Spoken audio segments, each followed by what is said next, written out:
অগণিত নিয়ামত সমূহের মধ্যে থেকে অনেক বড় একটি নিয়ামত হলো রমজান মাস। এই রমজান মাস আল্লাহ সুবহানাহু ওয়া তাআলার তরফ থেকে আমাদের জন্য কত বড় নিয়ামত, এটা যেমন প্রিয় নবী সাল্লাল্লাহু আলাইহি সাল্লাম উপলব্ধি করেছেন, ঠিক তেমনিভাবে সাহাবায়ে কেরাম এবং ইসলামের ইতিহাসের সোনালী যুগের স্বর্ণ মানবগণ সালাফে সালেহিন তারা গভীরভাবে উপলব্ধি করেছে।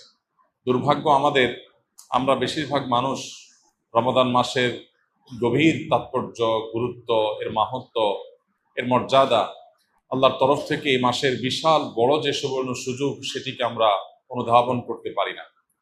আমাদের রমাদান সাধারণত 4টি কাজকে ঘিরেই হয়ে থাকে। আমরা সচরাচর রমাদান মানে মনে করি বেশি থেকে বেশি দিনে রোজা রাখা, সিয়াম পালন করা, রাতে তারাবির সালাত আদায় করা, আর সন্ধ্যা ইফতার এবং ভোরে সাহারি করা।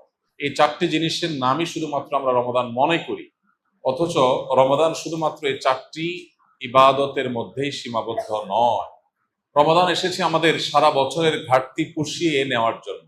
সারা বছর আমরা যে নানা কারণে শয়তানের প্ররোচনায় প্ররোচিত হয়ে, নফসের ধোকায় প্রতারিত হয়ে আমরা যে গুনাহের সাগরে হাবুডুবু খাই, সেগুলোকে মাফ করাবার দারুণ এক সুযোগ আল্লাহ তাআলা আমাদেরকে রমাদান মাস দিয়েছে। এবং সেই সাথে সারা বছর নেকামল করার যে সুবর্ণ সুযোগ আল্লাহ দিয়েছেন, সেগুলো আমরা হাতছাড়া করার পর বছরের সবচেয়ে বড় রিকভার করার মাস হলো, সময় হলো, মৌসুম হলো রমাদান মাস। এই জন্য এই মাসটি হলো ইবাদতকারী, ইমানদার মুসলিম এবং জান্নাত প্রত্যাশী মানুষদের ইবাদতের মৌসুম, নেক আমলের সিজন। আল্লাহ রাব্বুল আলামিন এই মাসের সর্বোচ্চ সদ্ব্যবহার করার তৌফিক আমাদের সবাইকে দান করুন। সম্মানিত ভাই সকল, এই মাসে আমাদের সবচেয়ে প্রধান এবং সবচেয়ে মূল যে কাজটি বিশেষ গুরুত্বের সাথে করা উচিত, সেটি হলো যথাযথভাবে সিয়াম পালন করা। কারণ এই মাসের প্রধান আমলটাই হলো সিয়াম বা রোজা। আর সিয়াম শব্দের অর্থ বিরত থাকা। অতএব আমাদেরকে এই মাস আল্লাহ রাব্বুল আলামিন সিয়াম পালন করার নির্দেশ দিয়ে মূলত বিরত থাকার অভ্যাস আমাদের গড়ে তুলবার সুযোগ দিয়েছে। অতএব যথাযথভাবে সিয়াম পালন করার মানে হলো সিয়ামকে তার স্ট্রাকচারাল দিকটাকে খেয়াল করার পাশাপাশি তার ফিনিশিং এর দিকটাকেও খেয়াল করতে হবে। সিয়ামের বা রোজার বাহ্যিক স্ট্রাকচারাল দিকটা তো একেবারেই পরিষ্কার। সুবহে সাদিক থেকে নিয়ে ফজরের ওয়াক্ত হয় তখন থেকে নিয়ে সূর্যাস্ত পর্যন্ত এই পুরো সময় পানাহার এবং যৌনতা, এটা থেকে বিরত থাকা, এটাই হলো সিয়ামের মূল স্ট্রাকচার।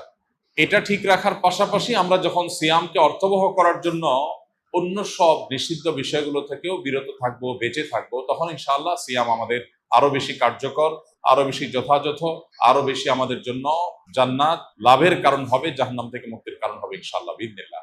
এই জন্য সিয়াম সাধনা করে এই পুরো মাস জুড়ে সকল প্রকার গুনাহ থেকে বেঁচে থাকা, এটা আমাদের অন্যতম একটা কর্তব্য।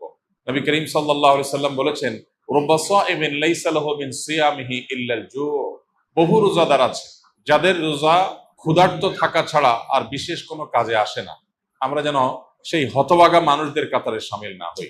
আল্লাহ রাব্বুল আলামিন আমাদের সবাইকে সেই তৌফিক দান করুন। প্রিয় ভাইরা আমার, এই জন্য মুখ দ্বারা গীবত, মিথ্যা, পরনিন্দা, ঝগড়া, যত রকমের নিষিদ্ধ কর্ম আছে সেগুলো থেকে বিরত থাকা, হাত দিয়ে, পাও দিয়ে, অন্য অঙ্গ প্রত্যঙ্গ দিয়ে সকল প্রকার গুনাহ থেকে বেঁচে থাকা, এটা হবে আমাদের রমাদানের অন্যতম একটা গুরুত্বপূর্ণ পদক্ষেপ। এটা যদি করতে পারি তাহলে রমজান মাসের সিয়াম পালন সার্থক হবে, সফল হবে ইনশাআল্লাহ বিইذনিল্লাহ। আল্লাহ আমাদের সবাইকে সকল প্রকার গুনাহ থেকে বেঁচে থাকার তৌফিক দান করুন। সিয়ামের উদ্দেশ্য যে তাকওয়া অর্জন করা, সে তাকওয়া হাসিল হওয়ার জন্য, সে তাকওয়া অর্জন হওয়ার জন্য সকল প্রকার গুনাহের পথগুলো বন্ধ করা, এটা অত্যন্ত গুরুত্বপূর্ণ। গুনাহের পথগুলো যদি খোলা থাকে তাহলে এই সিয়াম অর্থবহ হবে না, এই সিয়াম যথাযথ হবে না, এই সিয়াম আমাদের জন্য কার্যকর হবে না। এই জন্য আমরা চেষ্টা করব সর্বোচ্চ সকল গুনাহ থেকে বেঁচে থাকার। রব্বে করিম আমাদের সবাইকে সেই তৌফিক দান করুন।